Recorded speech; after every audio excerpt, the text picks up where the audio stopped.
মান্যতা দিয়ে খড়গপুর পুরসভার পুরপ্রধান পদে শুক্রবার ফের বসলেন কল্যাণী ঘোষ। কল্যাণীতে সায় নেই শাসক দলের। পদ ফিরে পেলেও কি কাজ করার সুযোগ পাবেন কল্যাণী? রাজ্য সরকারের নির্দেশে খড়গপুর পুরসভার চেয়ার খুইয়েছিলেন তৃণমূলের কল্যাণী ঘোষ, কিন্তু হাইকোর্টের নির্দেশে শেষ হাসি হাসলেন কল্যাণী। কার্যত মুখ পুড়ল শাসক দলের। উচ্চ আদালতের নির্দেশে কল্যাণী ফিরে পেলেন পুরসভার চেয়ারপারসনের পদ। পর্যাপ্ত পরিষেবা দিতে ব্যর্থ হওয়ায় তৃণমূল পরিচালিত খড়গপুর পুরসভায় 2025 সালের ডিসেম্বর মাসে চিঠি পাঠায় পুর ও নগরোন্নয়ন দফতর। এক মাস পরেই খড়গপুর পুর বোর্ড ভেঙে দেওয়া হয়। পুরসভা পরিচালনার দায়িত্ব দেওয়া হয়েছিল মহকুমা শাসককে। পুরো বোর্ড ভেঙে দেওয়ার বিপক্ষে হাইকোর্টে মামলা করেন কংগ্রেস কাউন্সিলর বিষ্ণু বাহাদুর কামি সহ বেশ কয়েকজন বিরোধী কাউন্সিলর। সেই মামলায় হাইকোর্টের বিচারপতি রায় দেন পুরো বোর্ড ভেঙে দেওয়া বেআইনি। কোর্টের নির্দেশ আসার পরই দায়িত্ব থেকে অব্যাহতি নেন মহকুমা শাসক। পুরনো পুরবোর্ডই পুনর্বহাল হয় খড়গপুর পুরসভায়। শুক্রবার ফের পুরসভার চেয়ারপারসনের পদে বসলেন কল্যাণী।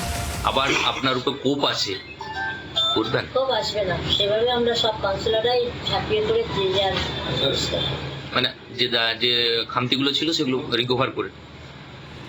কিন্তু যে পুরবোর্ডের বিরুদ্ধে রাজ্য সরকারের সন্দিহান প্রকাশ করেছিল, সেই পুরবোর্ডই ফের ক্ষমতায় বসায় পুরো পরিষেবা নিয়ে সন্দিহান শহরবাসী।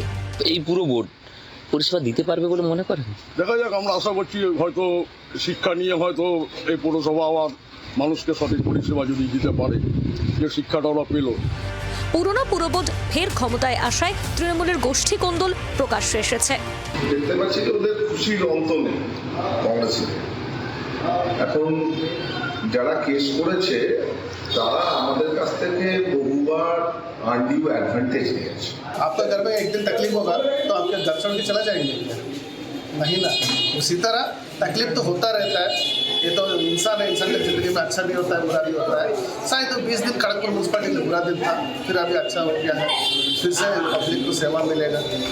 কংগ্রেসের যুক্তি, রাজ্য সরকার সংবিধানের অবমাননা করেছিল, তাই প্রতিবাদ জানিয়েছিলেন তারা।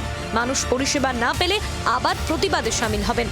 এই শিক্ষাটা নিয়ে মানুষের সেবার জন্য 24 ঘন্টা ওনারা কাজে নেমে পড়া উচিত। একটা টিম ওয়ার্ক করে মানুষের ভালো পরিষেবা, মানুষের সেই আস্থাটা যেটা হারিয়েছে সেটাকে ফিরিয়ে আনার চেষ্টা করা উচিত। আর আমরা যদি ওনারা ভালো কাজ করলে আমরা বিরোধীরা ওনাকে পাশে আমরা থাকবো আর সাথ দিব। আর ওনারা যদি পরিষেবা ঠিকমতো না দিতে তাহলে আমরা ওনার বিরোধিতা বলেও করব। বিজেপির অভিযোগ, কংগ্রেস ও তৃণমূল কাউন্সিলররা একত্রে বর্তমান পুরসভার উন্নয়নের টাকায় তছরূপ করছেন। এদেরকে যে পুরো ফান্ড আছে, পুরো ফান্ডটাকে চুরি করে এরা নিজেদের মধ্যে বন্টন করে নেয়। আর নিজেদের কিছু নেতা আছে যারা পায় না, তার জন্য এদের নিজেদের মধ্যে গোষ্ঠীদ্বন্দ্ব। কিন্তু এটা পুরো একটা গট আপ গেম ছিল। জনসাধারণ যখন খেপে গেছে, জনসাধারণের উপরে যখন এদের রেগে গেছে, তখন ওরা এই সিস্টেমে গিয়ে এবার কোর্টের কাছে অন্য কিছু দেখিয়ে ভুল বার্তা দিয়ে দেখবেন ওরা নিয়ে চলে এসছে। প্রশ্ন হচ্ছে, যে পুরো বোর্ডে নগরোন্নয়ন দপ্তরের সায় ছিল না, সেই বোর্ডের ফের চেয়ারপারসন হয়ে আদৌ কাজ করতে পারবেন তো কল্যাণী? ক্যামেরায় রৌনকের সঙ্গে গোপীর রিপোর্ট, জি 24 ঘন্টা। বাংলার আওয়াজ, বাঙালির আবেগ, জি 24 ঘন্টা।